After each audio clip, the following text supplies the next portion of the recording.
Welcome to Rock School Proprietor Podcast. My name's John Kazicki, and on this episode, my co-host Mandy York and I speak with website designer Demitris Maddox. We're talking all about websites on this episode. Elements that make a strong website that will convert visitors to students. That includes things like layout and photos, content, SEO, and more. Demitris offers some common mistakes he often sees with music school websites. Lots of marketing best practices in this episode. Stay tuned.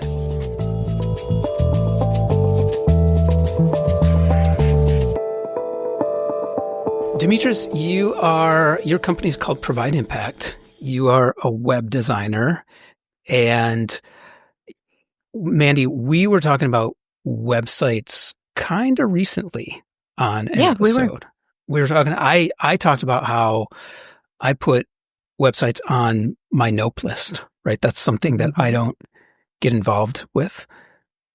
Demitris, obviously that's all you do. Well, maybe not all you would do, but for sure. That's why we wanted to talk to you about this. Mandy, you like to poke around in your website, correct? I do. Yep. I manage my own website. Mm-hmm. What platform do you use for that? Just curious. I use Squarespace. Okay. Yep. And I built it 10 years ago on Squarespace. Okay. Do you like just kind of getting in there and tinkering and like, what is it about? Because the things that I don't like about building my own website, I'll get into, but I want to know what you like about working on your website.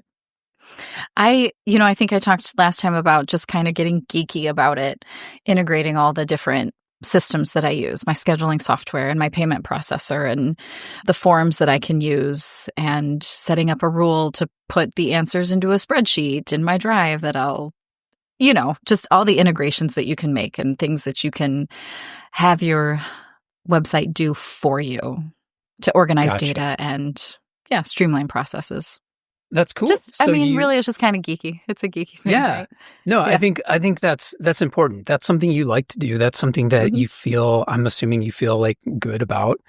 But that, again, that's why I think we're talking to Demitris today, because Demitris, have you found that to be the case with most music teachers or music school owners? I would say absolutely not.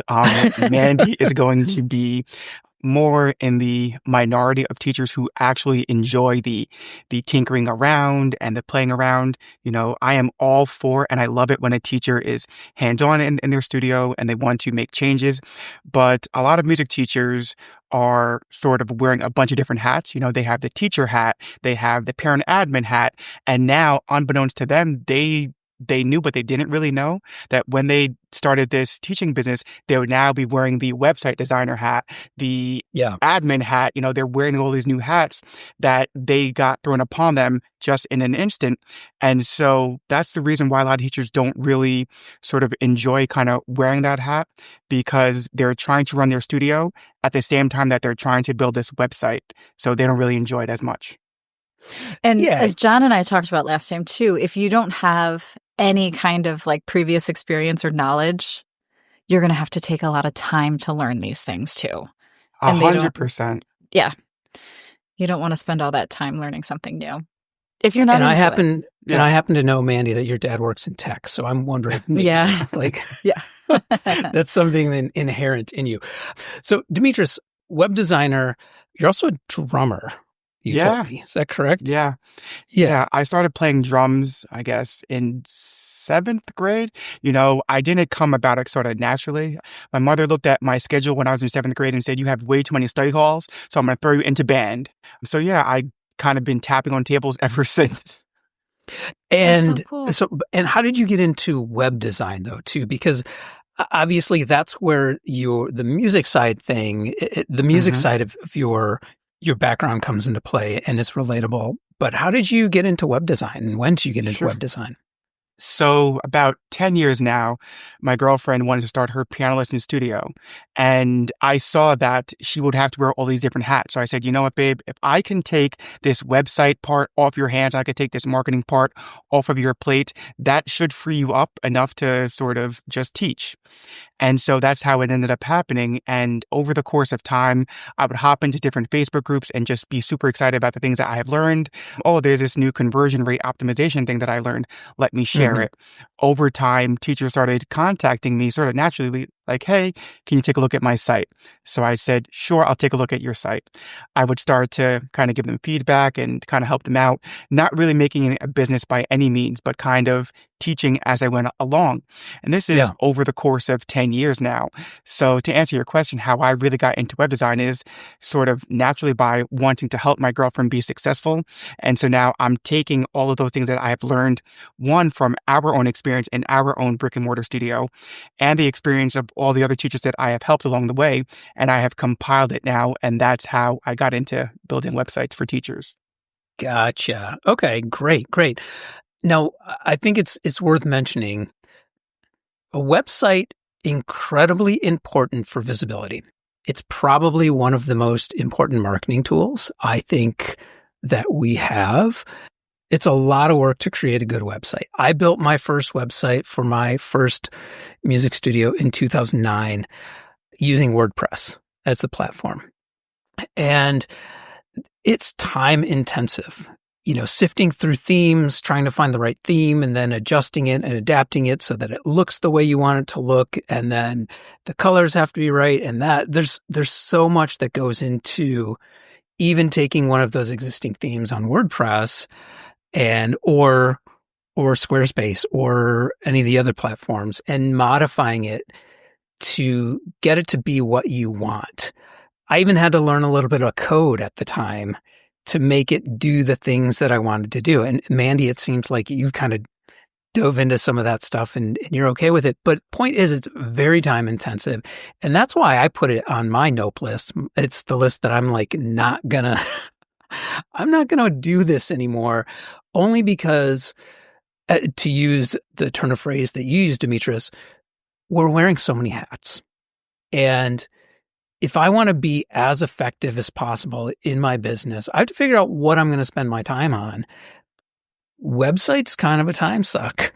So through your company, Demitris, you've created Impact Builder Framework is what you call it, right? It's called Impact Builder, and that's specifically for music schools and teachers. So can you tell me a little bit about Impact Builder? I've looked at the website. I know a little bit about it, but maybe, I don't know if Mandy's looked at it. Share it with our listeners. Sure. So, John, I do want to comment on something that you just said. Please do. You were talking about the frustration of finding these themes. You make the site how you want it. You're picking fonts and you're picking colors. And that's amazing. That's all well and good. But the thing that's most frustrating for teachers is that even if you do all those things, and even if you build a site that you absolutely love, it may still not bring in students to your studio. And that's a part that I see a lot of teachers are frustrated with. They're like, well, I have my bio up there and I have a picture up there and I picked this cool color that I found. So why isn't it working? And and it's because there is another sort of thing at play. So you have your website, right? And that is the thing. But is it speaking to the visitor who is coming to the site? Is it converting them from just a visitor into a student? So there's a whole nother methodology and science around building a website that is not just picking the theme, picking the font, and picking the color. Yes, great point. And I failed to mention that. And you're absolutely right, because that, like I've mentioned it on the show before, I have a background in marketing. I worked in public relations. I worked as a writer. So what you're talking about is exactly that. It's, okay, I've created the website. Now, how do I speak to my potential clients? Not just putting that bio up there, not just putting the picture up there, right? That's what you're talking about. So there's the marketing aspect of knowing what is going to attract those clients, not just, oh, I built a website. Yeah. Correct. So Correct. with Impact Builder Framework, when I looked at it, it felt very much like what someone would expect to see from a Squarespace or a Wix or WordPress, where there are different, I'm using the word themes. I don't know if you call them themes, but Sure. where there are different themes, and and instructors or studios have the option to choose one. Is that correct? Correct. So on its face, Impact Builder, you could say, and you could make a case that it is very similar to a Wix or a Squarespace, right? If you just look at it on paper, let's say. But in what you're talking about is the themes, this is where Impact Builder is very different from a Squarespace. So if you take the average teacher who will be going on a website like Wix or Squarespace, right? This is their usual journey. And Mandy, you can correct me if I'm wrong, being a Squarespace user. A teacher will hop on one of those platforms and they will pick a website. And chances are there's not going to be a website for a private music teacher category. So they're going to pick a website for, let's say, a lawyer, right? Because it looks nice and it has the images that they want and it kind of has this kind of feel that they want to have. So now they're going in there and they have to add in these images. And now they need to have a lessons page. Well, how do you create this lessons page now? Because you're not a web designer. So now you are pulling in blocks. Well, I mean, I don't want to say it like that, but now you're pulling in different sections to create this lessons page. And is it flowing correctly? Is it speaking to them correctly? So now you have taken this lawyer page, which has looked amazing when you first saw it, and you have sort of modified it to kind of fit your studio the best that you could. And now it doesn't have that same sleek look and feel that the original lawyer template had, right? That's most teachers. And I'm not even going to begin to start about how do you write the copy for these pages, because they're just going to give you like the standard lorem ipsum sort of filler text. And you have to kind of know what to put where. That's what I believe to be the standard way that teachers are building sites on these platforms. Manny, would you say that's correct? Yes. Yep. I have a list here of struggles of using Squarespace, and that's one of them is the templates. There is nothing for a music school. The majority of what you see in these templates are like online retailers. So something that's very lots of graphics where you can, list prices for retail items shoes and or click here, click here to buy. I have ended up kind of using the blocks. I think what you said was accurate, pulling blocks into a page and being creative on my own. But no, there isn't something ready to go for sure for music studio owners. You're totally right. I appreciate that. And John, mentioning the point from before, now, like I said, even if this teacher has built this site, they have the font, the colors, and the textures that they want on this website, is it going to convert a visitor into a student? And I would say maybe, if I'm being honest, but like I said, where Impact Builder is different, are these what we are going to be calling student-first web design blueprints? Now, what these are is over the course of 10 years, I have learned different methodologies. I have gotten certified in conversion rate optimization, and I have put everything that I have learned into these blueprints so that when a teacher comes onto the platform, right now I believe we have eight different sort of blueprints that they can choose from. So the way that it works on our platform is a teacher comes onto our platform, they pick the blueprint that they like the look and feel of and how they kind of want their student to be represented. And this template is already pre-built. It has conversion elements that are already baked into it, right? So it is already designed to turn a visitor into a student. Also, the lessons page is already there. All they have to do is, when they come in, is honestly change the images to be their images. And each section has copy prompts that guide the teacher really on what they should write, where they should write it, how it should be structured, so that there is no guesswork. I've had clients that I've worked with that have said, I really didn't realize it, but these templates really take the cognitive load off of my mind, and it makes building a website that much easier. Yeah, staring at a blank text box and trying to figure out what you need to put in there. Right. So you're giving prompts as to what kind of copy should be on each page. And is this also something that's going to benefit their SEO? So I'm glad that you brought up SEO, because the Impact Builder is built with SEO in mind, right? So what I always say to do is you need to write for the visitor coming onto the site. You need to write for that person first. And SEO is something that you can do after it. So just like with a Wix or with a Squarespace, just because you put your content on there doesn't mean that you're going to rank high just because of that. There are things that you need to do on your platform in order for you to rank high, whether it be... So you're saying beyond just the copy that's on the page. Correct. Just beyond. So maybe way back in the day, when before SEO was like really a thing, you used to be able to just put, let's say, piano lessons, and Google would rank you based upon how many times you had piano lessons on this page. So they would kind of assume that if you had piano lessons 50 times, then this must be something that people are looking for because you talk about it so much, so you must be very popular. People have gotten hip to that. Google has gotten hip to that. So what they do now is they're using what's called backlinks.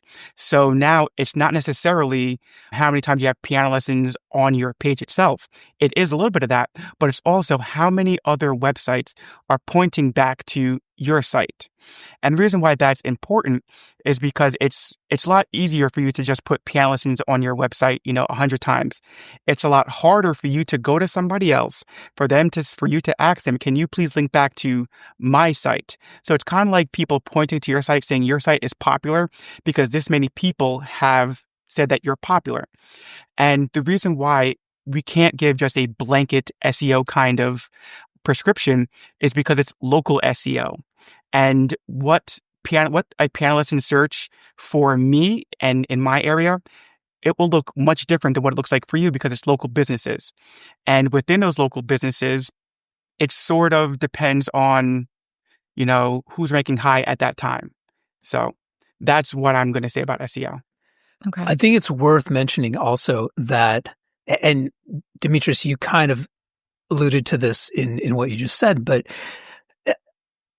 with SEO, people started gaming the system. Right? They started packing those keywords into their website, and like you said, that's when Google got hip to it, and now they consider backlinks a more important aspect of the website, or an important aspect of the website. Correct. And this stuff is always changing too. And as long as this stuff continues to change, there's also going to be quote unquote bad actors trying to game the system, right? So would you agree that given that the best tactic is, yes, you want to be mindful of these best practices like SEO and backlinks, but not be so focused on that to achieve ranks and get clicks and visitors as you are putting quality content that is relevant to your business on your page? For sure. That is a great question. So you're always going to win if you are putting out quality content, right? And Manny, to kind of speak to your point earlier, because of the way that the Impact Builder blueprints are sort of laid out and the questions that you are asking, it becomes a super relevant page for that search result. So there are ways that we do structure the page so that it does rank for those things. And if I'm being honest, Google doesn't really want you, even though it's this big industry, Google doesn't really want you doing search engine optimization or SEO, right? What they would like is they would like for their algorithm to pick naturally the thing that kind of shows up. But we all know that that's not the case, right? And as long as there is money to be made, and people will definitely try to game the system, right? So the way that I sort of see it is, if there is I'm going to use a prime example, right? So we all know School of Rock, right? That's going to be like a very predominant sort of school in this area. And they might be dominating the search engines. And now you have a teacher who is maybe in their second year of teaching. Are they any less deserving of being ranked highly just because they're new and they may not have this big budget that a School of Rock might have? I don't know about you, but I would say, no, they deserve to be up there with just like everybody else. They deserve the opportunity. And that's what I think SEO really does. It kind of levels the playing field almost and allows the everyday teacher and a teacher who may not have $1 million worth of budget to kind of go out there and rank high. But as I said before, if you just focus on putting out quality content, that will be much better than doing nothing. Demitris, what are some mistakes that you see on websites? What are maybe some common mistakes that you see on websites for music instructors or music schools? Sure. So a big common mistake is if you look at the copy, is the copy, and by copy I mean words on the website, are the words on the website speaking to the visitor, or is it all about, you? So a test that I like to do is if you go on your website and you like use like the finder key, you can find a certain word on a web page. If you look for the word I, how many times do you say the word I? And then and then look for the word you or your. How many times do you say the word you or your? You should be saying the words you and your more times than you're saying the words I. So what that would look like in a kind of like an actual kind of framework is, instead of saying, I teach lessons to 6-year-olds and they will have an amazing experience, you could say something like, your child will love learning here. And we have lessons designed specifically for them. So just switching that kind of content like that is something that I have seen pay dividends, and is also a mistake that I see teachers make. I think where that mistake really comes in is, if I am a music instructor and I'm starting a studio and I'm building a website, I'm thinking, okay, people are going to want to know about me, right? They're going to want to know about me so that then they'll trust me to teach their children or teach them. So the natural inclination is just to say like, okay, here's my resume, basically. I've done this. I have this many years of experience. I think it's a natural mistake to make, just because if you were going to get a job, that's exactly what you would do. You would kind of say, this is what this is my resume. But marketing doesn't necessarily work like that. And I think keeping in mind things like consumer empathy, right? You want to understand what the problem is that the visitor of your website is looking to solve. What is that need, right? And they want to understand how you will solve their problem. They don't necessarily want to know like, oh, this person went to school at this place and has this many years of experience. They want to understand how you're going to solve the problem that they have, which is, I want my kid to play. I want my kid to play music. I want my kid to develop into a well-rounded individual who appreciates the arts or whatever it is. Yeah. I totally agree. And I think that what you're saying, John, that is the first thing that they want to know. I think that maybe as they get deeper and they are starting lessons or going to enroll in a program, they may want to know about the teachers, right? Mm-hmm. But there's space for that. Right, Demitris? Where you have a teacher page where this is the bio of these individuals. Correct. Right. It's not the first thing that they see or hear about. It's not the first thing that they are looking for.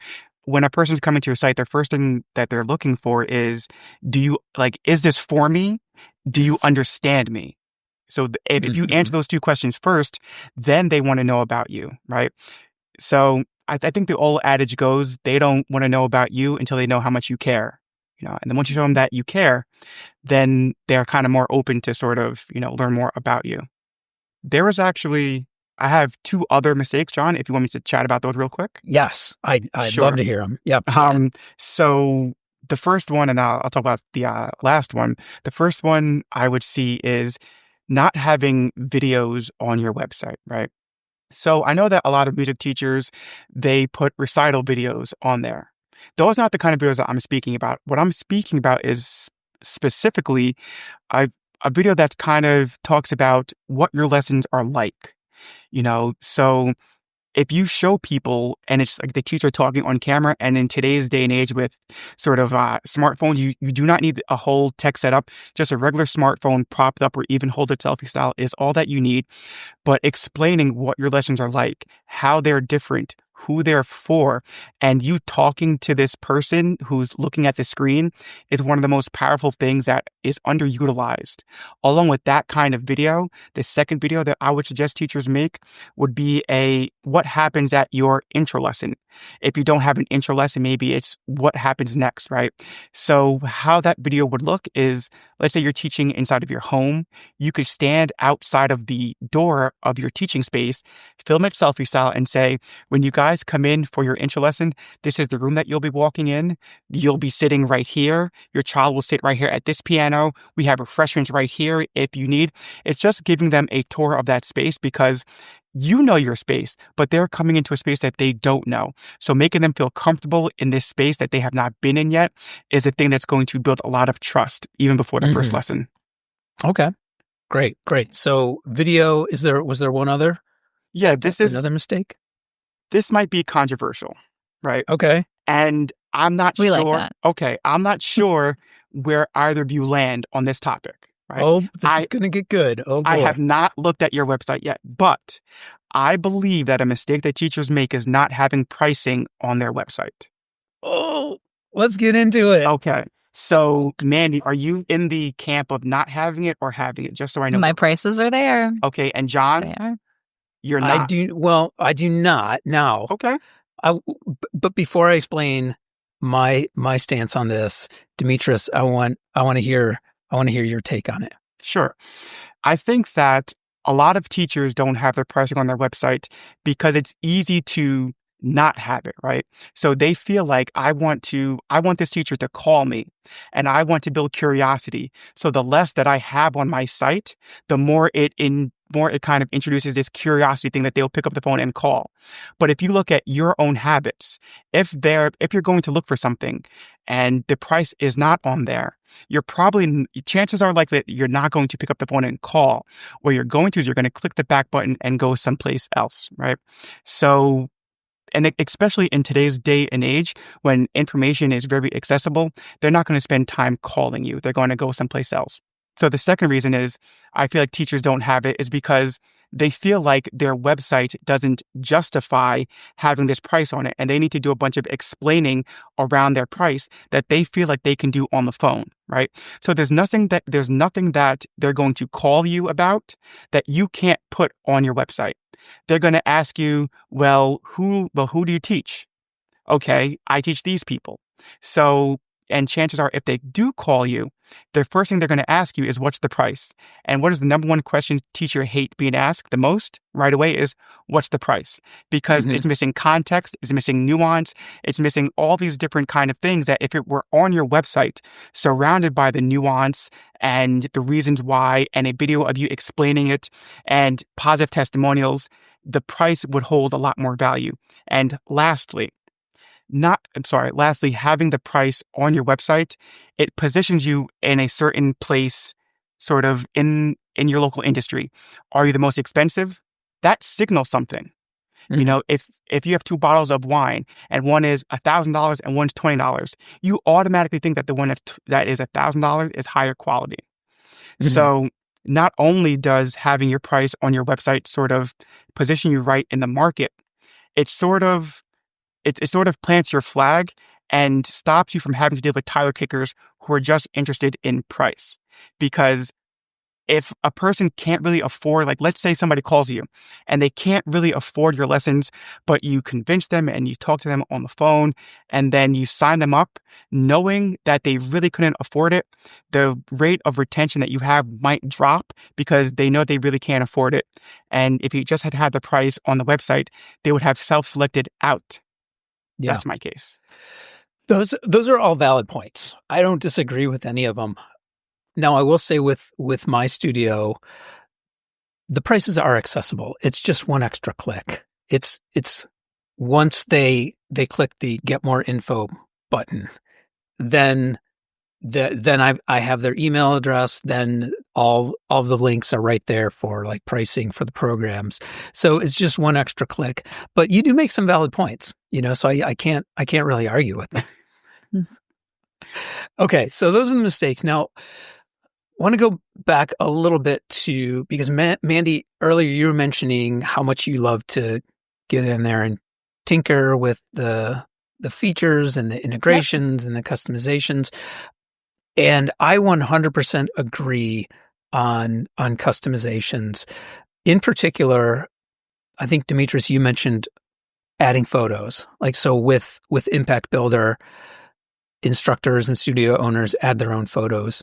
Mandy and I are big proponents of having good photos for your studio. We did an entire episode on it. Episode 27 was about capturing amazing photos for your studio. With Impact Builder, what other customizations and integrations are included? Sure. So, as I had mentioned before, if you look at Impact Builder, it's very similar to a Wix and Squarespace in that arena of whatever you can do with like a Squarespace website or a Wix website, you can most likely do with Impact Builder. You can change out different blocks of, what are they called? Hold on. You could change out different sort of blocks and sections to make the website your own. You can add images, you can add photos, you can add text here, you can add different kind of integration. So when people are talking about integrations, what they're mostly asking about is, can I take my music staff sort of site and add it to Impact Builder? And you can, because most things just need to be embedded via a HTML embed. So you have those kind of customizations. And if you don't want to use an Impact Builder template for whatever reason, or you want to build a page from scratch, you have those options to do that also. So there is not really a limit on the kind of customization that you're able to do. If you want to code your own site, you can. You can change the CSS. You can play around with those kind of things. Most teachers don't want to. So in terms of customizations, the sky's the limit. Okay. Cool. And I'm assuming that the integrations include, you'd mentioned MMS, My Music Staff, which is like the student login portal, I'm assuming, and probably a payment widget. What about contact forms and integration with like, I use ActiveCampaign for my email marketing. So, or maybe MailChimp or whatever someone uses. Is it easily integrated with those platforms as well? That is a excellent question. So there is a yes and a no answer to that, right? Okay. Impact Builder is sort of billed as a all-in-one solution, right? Because we all know having to manage multiple logins and platforms just to do the thing that you want it to do. So getting somebody from your website, and now they're in ActiveCampaign, and now they're going from ActiveCampaign, they're going to, this thing over there. You're kind of Frankensteining together a bunch of different things to sort of make the engine run. What Impact Builder has done is we have most of those things sort of in-house. So we have an in-house email platform. So the forms that you create automatically link up to your email platform. We have a built-in customer relationship manager on there. So all of your contacts are already in there. We already have a funnel system, and teachers might not need this as much potentially, but those that do love it. So it allows you to create separate marketing funnels inside of your website, inside of your platform, with a separate domain if you needed it to be. There's a e-commerce option in there that's already built in, already ready to go, and integrates with everything else. So if teachers want to sell different sheet music things or arrangements, or maybe even their lessons, they can do that. And last but not least, there is a Calendly style booking calendar. So if you want somebody to book a time to come in for your intro lesson, you can book it right then and there. So it does have those integrations. And if you wanted to, let's say you came to the platform and you, for whatever reason, hated our email platform, we easily can integrate with ActiveCampaign, easily integrate with MailChimp and all those other kind of providers. Okay. That's a lot more robust than I expected, to be honest. There's a lot going on there. I think I mentioned, like, I use WordPress well, that's how I built my first website. I've used WordPress for multiple websites over time. And I will say that it's come a long way. And I think platforms like Squarespace, like Wix, they've also come a long way, that they are more user-friendly. It's nice that Impact Builder is similar. I love that it's designed specifically for music studios and music instructors. For those diehards, like myself and Mandy, right, who are still using Squarespace and WordPress, or someone like Wix, what would you say And I know I'm asking you a weird question here, but what would you say are like maybe pros and cons of those platforms? Sure. So I'm going to start with, WordPress first, right? And honestly, the reason where Impact Builder sort of came about is honestly because of my frustration building those websites over these 10 years, right? Yeah. I personally had no help building mine. I had to learn everything from scratch, and I just wanted to give teachers a leg up. And I love that you guys love your platforms, and I love that you love your websites. I'm not trying to change anybody. My goal is to everybody in the music teaching industry to have amazing websites. That's my overall mission. If it happens to be with my Love that. platform, cool, amazing, because this is what I honestly believe. My goal is that if we raise everybody's sort of level, then as an industry, we sort of raise our level together. And this concept came to me when I was actually, of all things, trying to frame a picture. Picture framing of all things. I do not understand why it's so expensive to frame a picture.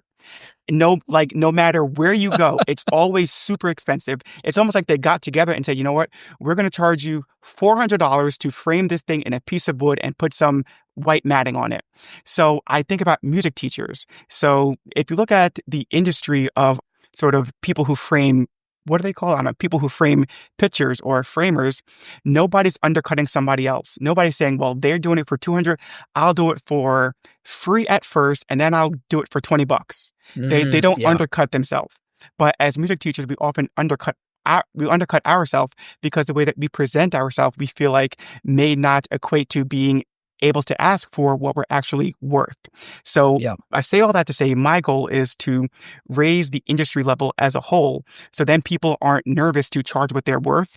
And so then no matter where this parent goes, they're going to see, well, this is the standard around here.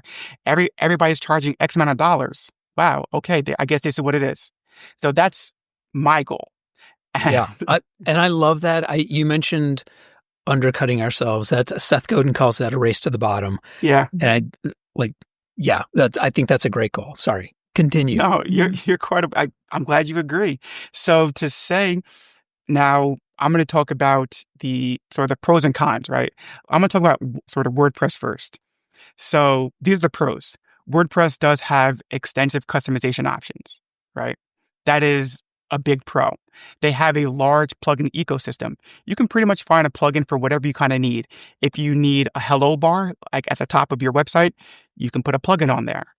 There is no real monthly subscription to WordPress itself, right? So WordPress, the platform, there's no monthly subscription. What costs a subscription would be if you wanted a certain theme, like a Divi or an Elementor, that costs money. And some of the plugins do require subscription. For sure. 100%. Yeah. They have a strong SEO capability.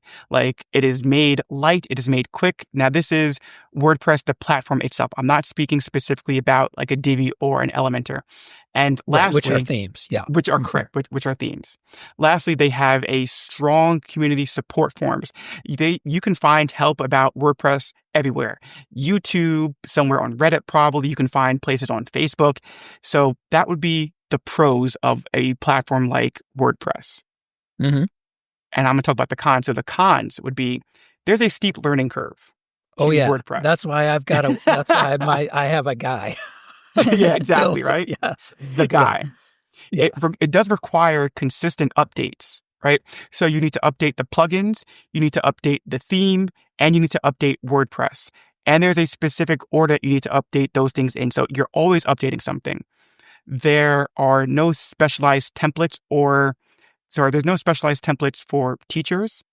And it has a possibility to become slow or bloated if you're adding in a bunch of different plugins. Mm-hmm. So that's what I would say would be the con of a platform like WordPress. Yeah.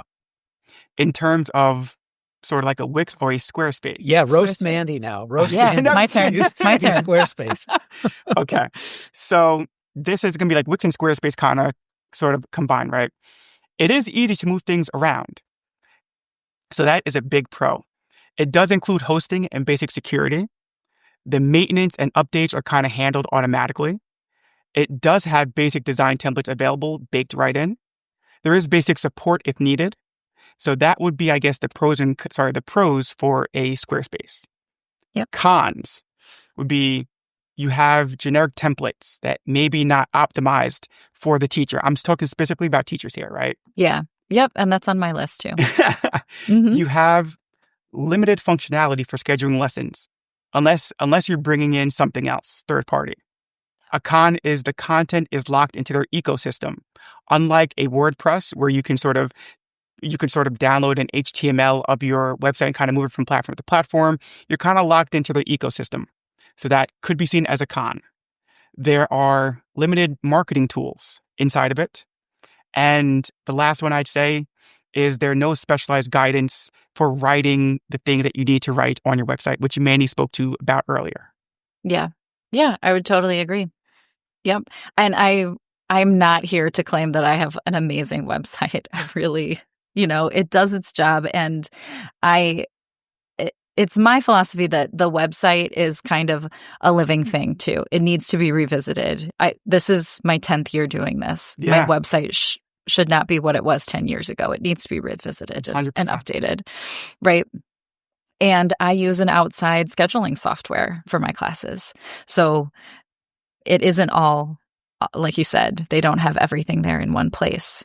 But I integrate my Acuity scheduling into Squarespace. There it is. I'm going to say, Mandy, I think you do have a great website, and I think it looks great. I'm going to kind of reiterate a couple of things that Demitris said, and I think it speaks to the core of what he's trying to do also, which is, I think your website, Mandy, is great because it does convert. You have great messaging on it. You have great photos on it.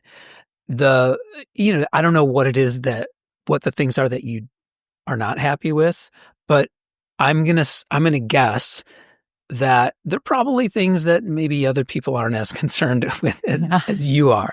So, and again, to what Demitris's goal is, which is elevating the industry, right? Have a website that looks professional, that represents who those instructors are and those studios are, that speaks to the client. I think you hit all those boxes. And if I'm understanding correctly, Demitris, that's what you think is important for these websites too? 150%, John. Just because we are our own worst critic. There are things that you notice that somebody else doesn't even notice at all. And what John is saying is 100% correct. I would rather a website that looked, I don't want to say ugly, but looked not good and was just text, but the text spoke to the person in a way that made him feel connected to you versus a website with just images and no text. If you have your messaging dialed in, Mandy, then you are already miles ahead of everybody else. So you may not like your website. There's websites that I designed that I don't like it because we are our own worst critic. And when is the painting done? When am I finished, right? But other people going to it love it. And that's all that matters. If it works, then it works. It doesn't really matter what it looks like. The issue that a lot of teachers are having is that their websites are undermining their credibility. And you seem to not have that issue. So I would say if your website is working for you, then love on it, keep on at it. You've been at this for 10 years. Don't put yourself down. Like I said, if you love Squarespace and you're there, great. If a person wants to use my web platform, cool. That's not what I'm getting at here. If you love your website, then keep at it. Love it. Love it. Demitris, Maddox, where can people find you? Where can people find Impact Builder and Provide Impact? Give us all the details. Sure. So what I want to do, I actually want to give your visitors and listeners value first. Yep. That's what I preach. And that's what I believe in. So what I've actually made is called Hero Section Henry. We've been talking about websites a bunch here. Your hero section is going to be that first top part of your website that is going to be displayed before somebody scrolls. So what this is going to allow people to do is they will be able to take a screenshot of their hero section. They'll be able to put it inside of this chatbot that I made called Hero Section Henry. And I show you how to do it step by step.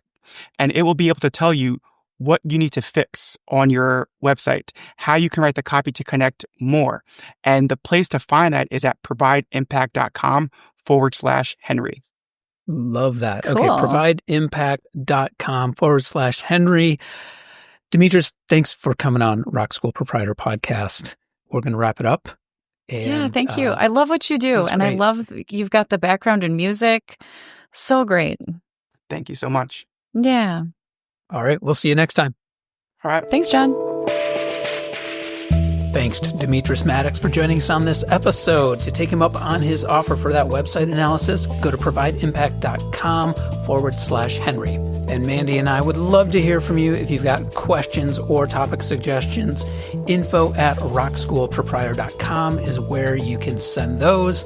We've also put together some great free resources for teachers and studio owners at rockschoolproprietor.com. And then there's also our private Facebook group, Performance-Based Music Programs and Rock Schools. Please join us over there. To connect with me on social media, on Instagram, I'm at rock.school.proprietor, and on LinkedIn and Blue Sky, you can find me as John Kozicki. Ratings and reviews on Apple Podcasts and Spotify are always appreciated. As always, if you enjoyed the show and gained insight from our conversation, then we count that as a win. All we ask in return is that you pay it forward. Please share the show with someone you think needs to hear it.